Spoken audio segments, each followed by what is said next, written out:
Hey guys, I'm Bill Losey, America's retirement strategist, and if you give me just 2 minutes of your life, I'll give you 20 years of mine. Today I'm going to answer a question about Social Security, and in fact I call it the Social Security dilemma in my book. I'll get to that in just a second, but first I wanted to take a moment to tell you who I am and why the heck you should listen to me. In case you don't know me, I am the author of a book called Retire in a Weekend, The Baby Boomer's Guide to Making Work Optional.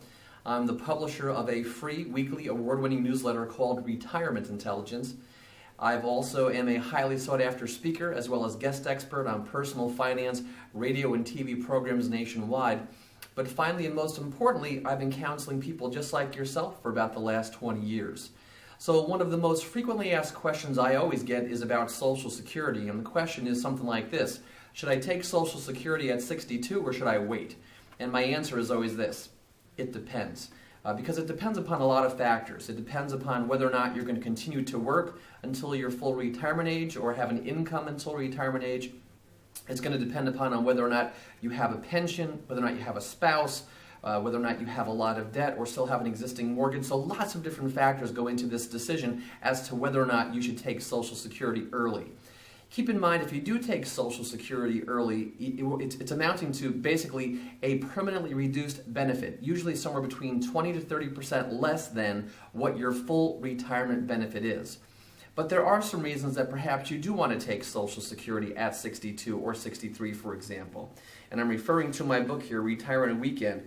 I would say that from my experience, people in poor health or people who need the cash by all means should take Social Security at 62 or 63.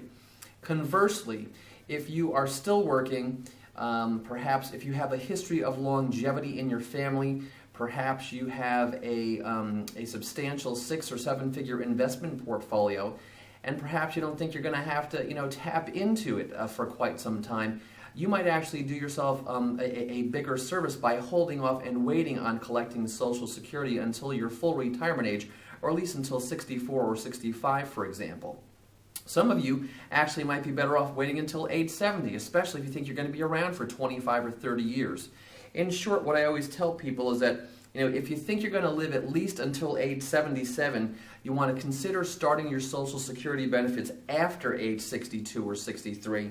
But if you think you're not going to make it till age 77, then by all means I think you should take it at age 62 or 63. Listen, I hope you found this information helpful, and if you did, I invite you back to my website.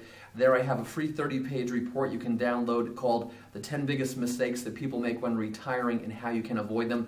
It's yours free. All you have to do is come back to BillLosey.com. That's BillLosey.com. I am Bill Losey. I appreciate you, and I thank you so much for watching. Have yourself a great day, and I'll talk to you next week.